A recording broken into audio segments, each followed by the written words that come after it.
right, what up, y'all? Welcome back to the That Talk podcast. I'm your host, Nate. As you can see, we have no video for this podcast. My office isn't set up. I just moved. I actually have a flood in my kitchen, so there's fans blowing. I'm currently in my son's closet recording this podcast, but I don't have excuses. I only have reasons why I should be doing it because people need to hear the sauce, bro. People need the game.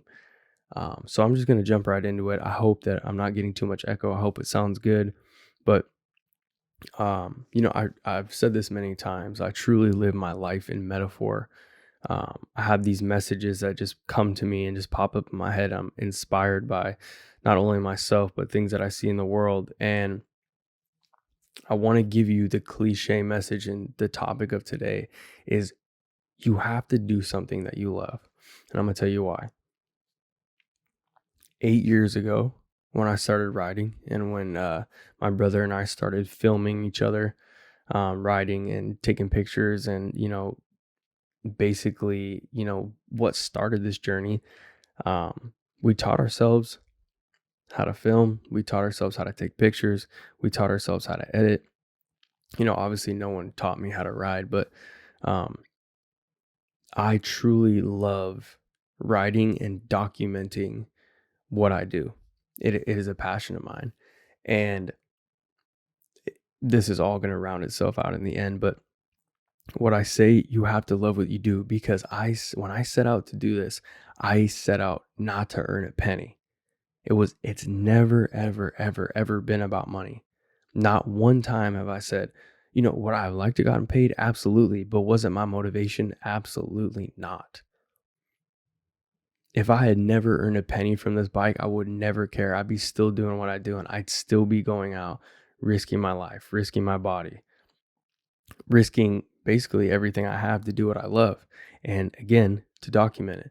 So, we've been doing this for 8 years now. We have been filming each other. We have been, my brother stepped back a little bit, but, I have been doing this. I've stayed down with the process, with the grind for 8 years. And now we're able to get paid for it. That was the goal. The goal was never a monetary value. The goal was never a number in the account. The goal was, how do I be myself and get paid for it? But that wasn't the forefront. We're so result focused. We worry about, if I'm going to get into something, this is why I'm getting into it, because of the end, not because you love it. And the reason I say you have to love it is because there will be hiccups. Accident, T-bone a car, can't ride for 6 months. If the end result was money, a piece of paper, a number, that's not strong enough to get you through adversity. It's not. You cannot fight through adversity with a number, with a piece of paper. You can't think of that and just go, oh, I'm going to get through this. You can't break a bike, break bones, and have no money to fix it.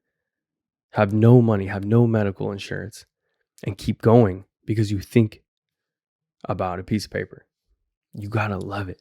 You got to love what you do, because then those adversities become easy. When I got in my accident and I was laid up in the hospital, the first thing I said to the officer that arrested me, he said, "Are you okay?" And I said, "Where's my bike?" I shit you not. I would not make up a story like this. Where is my bike? How do I get my bike back? I can't even walk at this time. How do I get my bike back? Because the want and the need and the desire to ride my bike and do what I love pushed me through that adversity. It wasn't even a fucking thing. I didn't think twice. I've never been scared to ride. I've never been scared of the bike. I've never been scared of the streets ever since. Something that almost took my life. But if I'd set out a goal that said, oh, I want to make this much money. Well, it's kind of like an old dog, right? When a dog is a puppy, it's playful. When it starts to mature, anybody comes on the porch and, you have like a pit bull or whatever, the dog is going to be at somebody's throat, barking, barking, barking, barking, barking, especially an aggressive dog. And when that dog starts to get older, he starts to just lay there and just maybe peek up at the person, but he don't even get up anymore. 8 years, same thing. No results, no money. The only results I have are results that I'm affirming within myself. Stunt riding doesn't mean shit. Think about it. The progress that I've made doesn't mean anything to anybody but myself. I don't get affirmation. I'm not getting paid. What drives me and what keeps me going is my own personal progress. That's it. Because no other results have come until now. Instagram is paying people. Think about that shit. I stayed down for 8 years not to see a fucking penny. And then one day I woke up and the whole game changed. But what if you could force yourself to think positively? What if you could force yourself to go, one day I know my time is coming, but to not completely focus on it? Because when you wake up day in and day out hoping for a result,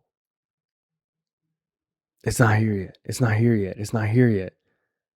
You're going to run out of gas. You're going to run out of gas. You're going to run out of steam. The bus is going to start to slow down. The train is going to start to slow down because it's just hope, hope, hope, hope. Hope is paralyzing. Wake up all excited, run over, nothing. Next day, wake up all excited, run over, nothing. But if the focus is not on the result, if the focus is on the passion and the love for what you do, you'll never run out of gas. You'll never run out of steam. But you have to somehow be okay with delayed results. And again, when you truly love what you do, you don't even think about it. I never thought about it. Would it have been nice to get paid? Absolutely. But I never, ever, ever put that on the forefront. Something that I had to figure out was your why, which is the reason you do what you do, which is the reason you love what you do. Your why should make you cry. Think about that. Your why should make you cry. Think about that right now while you're sitting here listening to this. Why do you do what you do? And does that why give you an emotion? If it doesn't give you an emotion, you're going to quit when you hit adversity. Because you're going to come up against an opponent, your adversity, one day that's going to be a lot tougher than you. And it's not about how hard you fight. It's about how long you can last. Because the adversity will give up. Like treat the adversity like a person. Or, for religious people, like the devil, right? The devil's trying to get to me. These bad thoughts are trying to get to me. But eventually, if you treat that, again, we live in metaphor. We treat them like a person. That person's going to quit. That person's going to go, damn, I don't want to fuck with this guy anymore. He don't quit. Nobody wants to fuck with somebody that doesn't quit. You can fuck with somebody that's strong. They might get at you for a little bit, right? They might get at you for a little bit. You might get beat down. You might get kicked in the nuts. Whatever. If you don't got nuts, you might get kicked wherever. You might get kicked in the gut. And it might keep you down. But somebody that continues to get up every time they get kicked down, nobody wants to fuck with that person. So we have to figure out how we can do that. And for me, the only way I've ever been able to get up in my life, I look back, reflect on yourself. When have you been in a situation where you thought, damn, this is it for me. Like, I'm going to quit. This is where I give up. This is where I throw in the towel. And you didn't. You had a reason. You had a why. Why do I keep going? Why do I keep doing this? Figure out what that is. Write that shit down. My why is my family. My why is giving my last name weight. Giving my last name weight. What does that mean? It can mean a whole lot of fucking things. I want my kids and my wife to have opportunity just because they have the same last name as me.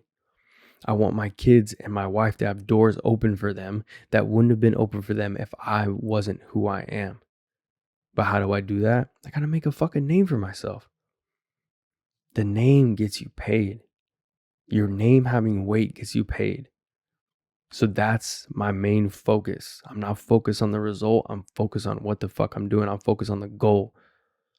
Because at the end of the goal becomes all the byproducts, the money, or whatever it is that you're chasing. So figure out how you can get to a point where your why draws an emotion from you. Because emotions are powerful. I heard this from Jeff Logan. Emotion, energy in motion. Get to the point where the emotion is so strong, the motion, it can't get stopped. It will not be halted. You get to a point where you start to hit adversities that used to kick you in the nuts, used to kick you in the stomach if you're a female, right? Kept you down and made it so you were, helpless and paralyzed. Get to the point where that emotion, that energy in motion is so strong, you just start running over motherfuckers. Again, treat the adversity like a thing. It's a person. If somebody walked up to you and tried to stop you from doing what you were doing, a lot of you would let that happen. I used to let that happen. I used to let people talk me out of shit. I used to let people tell me, oh, you can't do that. Nah, you can't do that, motherfucker. I can do that shit. Not you. That's why you saying that. So think about that. Get to the point where it's just so strong. The conviction, the belief, how you feel about yourself and your goals. That shit is so strong. The why is so strong. Why you do what you do gets you to the point where you love it so much that you can't be stopped. And then just grind it out. And when you grind it out, you will get the result. And it literally, I thought about it. I'm like, damn, bro, we can really make money off the internet. I've been posting fucking videos for 8 years, hours and hours and hours, staying up all fucking night just to get up and go straight to work. Staying up all fucking night, spending nights alone, bro. Friday and Saturday night at the lot, Friday and Saturday night on the computer for 8 years, doing internship at Icon to get paid 8 years later. And it felt like overnight because I woke up the next day, or I woke up one day, and there it was. Yo, you can make this much money just posting fucking videos that I was already doing. How fucking dope is that shit? To just wake up and go, damn. Yeah. Sometimes I get too deep for people and people don't understand my emotion and people don't understand how fucking pumped I get about my life. But I can't even explain it. If you knew the blood, the sweat, and the tears that went into this shit, and to be able to just make a little bit of money to replace a small percentage of your income, doing shit you were already doing, and people said there wasn't a lane for that. You're just criminals, street riders. You're just a criminal. All the money's in the lot. All these, top 5 names or whatever, they already got the money. There's no more money in stunt riding. They told me that. Fuck them. They told me that years ago, 5 years ago. There's no more money in stunt riding, bro. You're getting older. Just give it up. That's what they told me. Don't listen to them. Find what you love to do. Find your why. Your why should make you cry. Your why should bring you emotion, and fucking grind it out. Don't let adversity stop you. Treat adversity like a person. Knock them over. Tell them to fuck off. You ain't gonna beat me. Build yourself up in your head that one day we don't focus on the result. We focus on the craft. We focus on the work. We focus on the grind, and the result is a byproduct. Thank you for listening, and I'll catch you guys in the next one.